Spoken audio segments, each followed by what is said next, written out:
Welcome back to another video, guys. In today's episode, we are sending the F80 to get a little bit of a checkup. I've had these sitting on the shelf for, I don't even know, probably like 6 or 7 months. I have fresh spark plugs and coil packs for the F80. It's been a little bit neglected because it's my daily driver. I probably put on 5,000 or 6,000 miles since buying the car 8 months ago, and I've been meaning to do this ever since. I just really haven't gotten the spare time. So we played musical cars. We got the F80 in the garage, the Vert in the driveway, Coupe in the street, and the M5 in the street as well. So give myself a little bit of room to work on this car.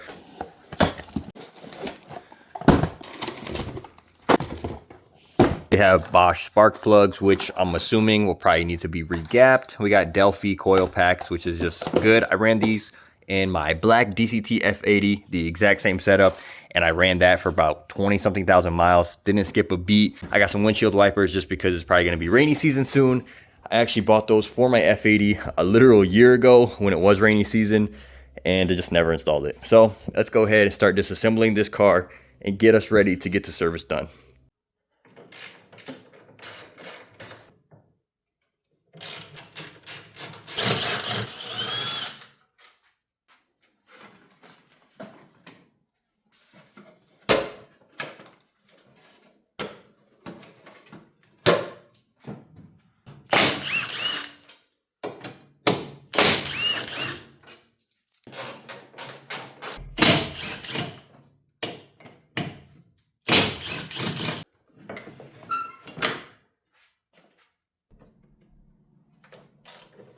Currently where we are at, I got the inlet pipe off of the passenger side bank. I'm gonna go ahead and put a little shop towel in here just to make sure nothing drops inside the actual turbo.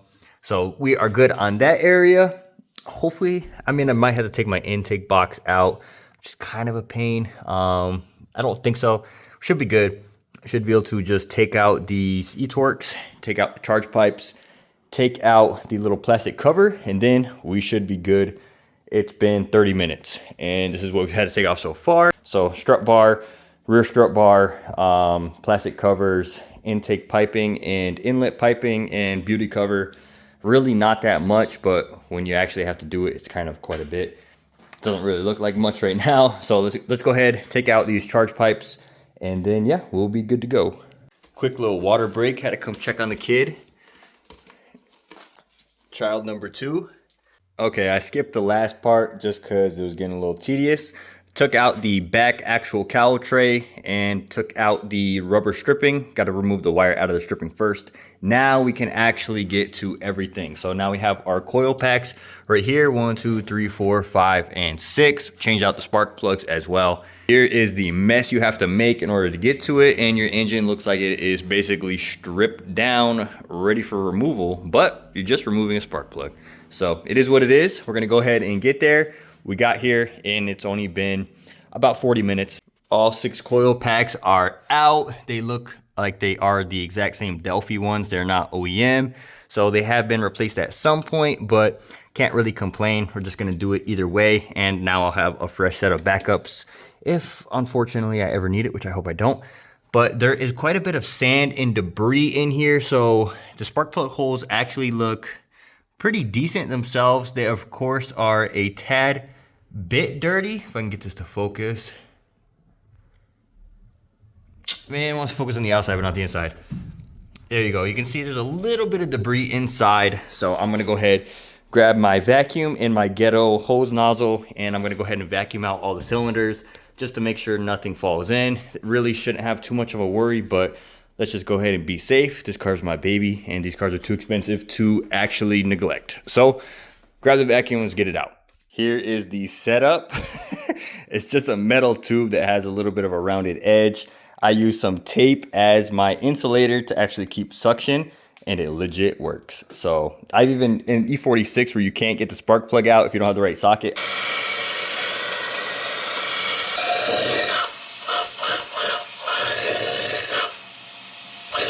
Okay, I just did my little bit of research. I have to take back what I originally said.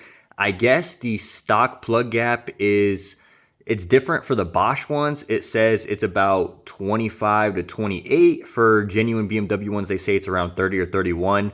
everyone in the forums is agreeing to run either just stock plug gap if you are stock, and then tuned people are running 20 to 23-ish. And even stock people are saying that they pre-gapped them down a little bit and they ran them at that gap completely stock. I'm not going to do that. All mine just checked out. They're like legit 27, 28 all over. Just gapped them with the little tool.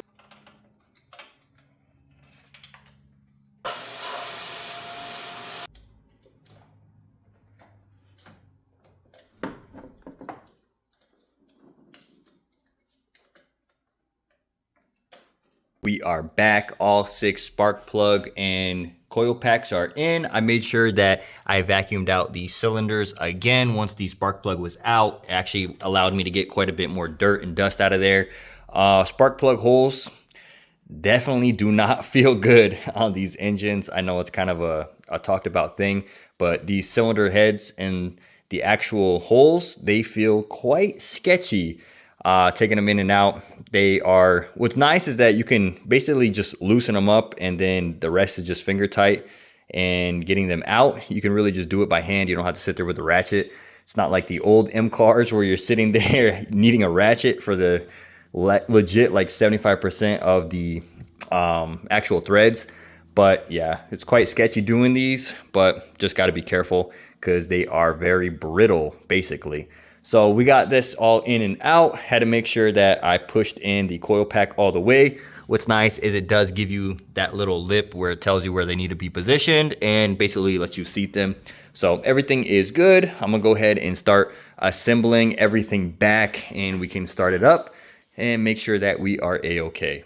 We are fully assembled again. Everything went extremely well, except for bam. Now I'm gonna have to deal with this. This is very unfortunate, but this snapped off. This bolt was not holding on very well.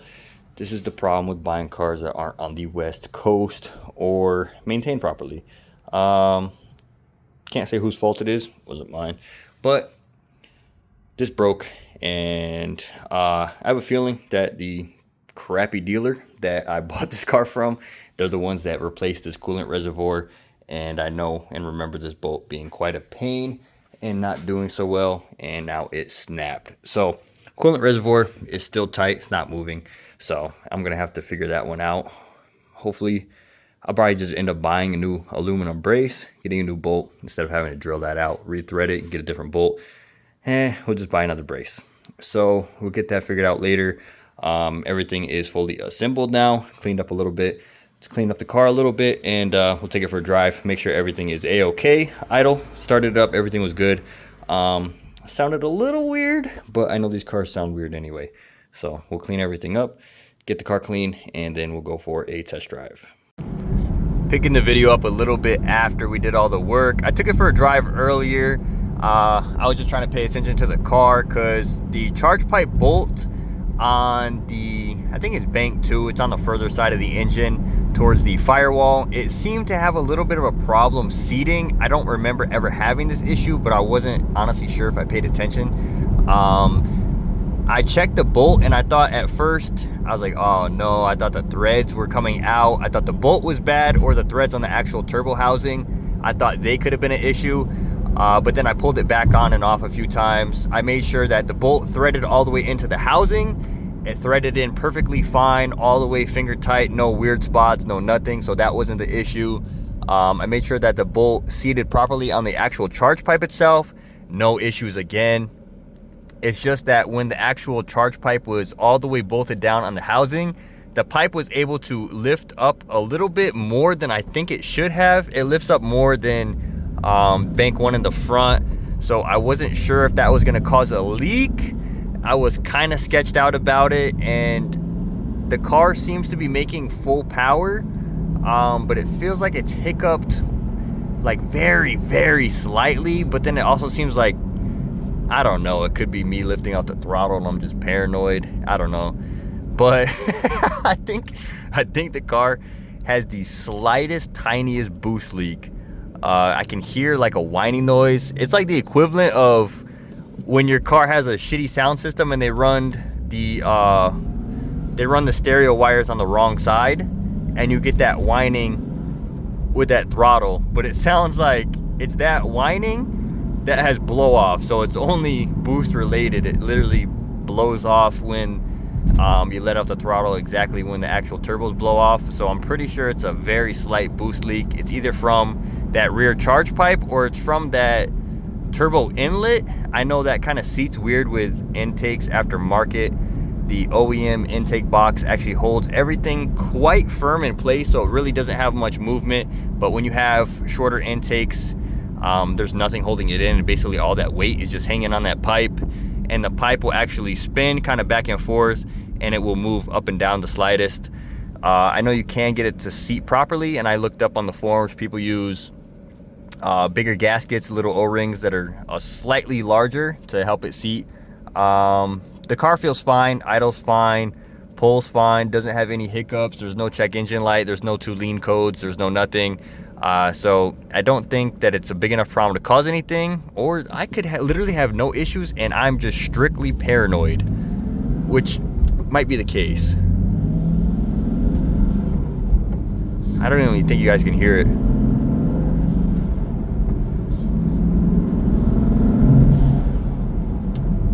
Yeah, I don't even think you guys will be able to hear it, but car feels fine after that. It didn't really pick up any power doing the spark plugs in the coil pack, so I think I was a-okay, but doesn't help or doesn't hurt to do any maintenance. It's been required, and at least I know now what mileage it will have on it, and I'll know exactly when to do it again. So that'll just help me and help the car keep running as good as possible. So I'll continue to do maintenance. I definitely want to send this off for a crank hub as soon as I can, as soon as it's feasible, and I have some free time and some willing to go on a little bit of a vacation. I'll send this off to Cali and take it to get the crank hub done, get some more maintenance done, and then we can get this thing a little bit tuned, probably do stage 1 or stage 1 plus with some couple random goodies. But definitely want to keep this car going and keep some better mods coming for this. This is my dream car. I want to keep this car in best condition as possible and make it exactly how I want to. So hopefully I'm gonna take it home, and within tonight or tomorrow or possibly this weekend, I'm gonna take the charge pipe back off, see if I can get that to seat a little bit better, see if I can get it to be a little more firm, and then I'm going to take that inlet off again, clean it heavily and make sure that there's no oil stopping it from sealing or spinning too much. If it's over oiled, it won't. I know it has to be somewhat oiled for it to actually seal. So we'll figure it out. I'm gonna take those 2 things off, but pretty sure I'm gonna have to take off the strut brace and get some stuff out of the way. I'm extremely tired and I don't know if I really want to deal with this right now. So car's good enough. I've been driving it, probably drove it for like an hour earlier as well. Took it home and now this is the second drive. Pretty sure we're good, but I'm paranoid. This car makes me triple guess every single thing I do to it, and I want this car to be as good as possible. So we'll just drive it for right now, enjoy it for what it is, and then we'll get this thing fixed ASAP, if it even needs to be fixed. Who knows?